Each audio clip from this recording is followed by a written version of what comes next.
Magandang tanghali po sa inyong lahat.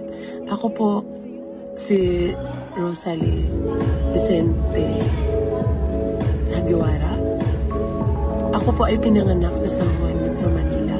At ang papa ko naman, pinanganak po siya sa Masbate City, part po ng Bicol. Din yung mama ko naman po, pinanganak po siya sa Iloilo, part po ng Cebu. And then almost nakatira na po ako dito sa Japan ng 20 years, almost 20 years. And then kung kailan pa ako tumanda sa edad ko ng 37 years old, ngayon pa ako maaprubahan mag-muse. Then, I don't have idea na mag-muse pa ako sa ganito kasi ang mama ko lang naman talaga yung mahilig na i-post akong sumali sa mga ganitong competition. So, wala talaga akong hilig kasi napaka-basic ko ganyan.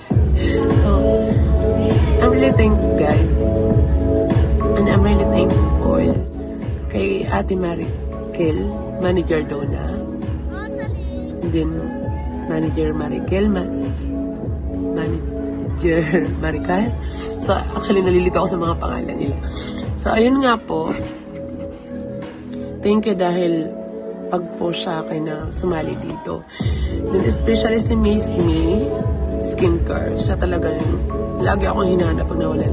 Lagi niya sinasabi, "Oy, Abby, nasan ka?" Nawawala ka na naman sa Japan, sa bansang Japan, mga ganun. So, ayun nga guys. So, I want to introduce myself sa inyong lahat na, ayun, hindi naman talaga basihan yung edad. Kung may gusto kang gawin na kaya mo naman, do it. Pero hindi ko naman kasi yun makakaya at hindi ko rin naman makakaya at hindi ko maipapanalo yung pagiging muse ko kung hindi pa ako ginaguide ni God. At syempre, thank God ako sa kay Sir Ace Fernandez sa gumawa ng community ng Saitama Basketball.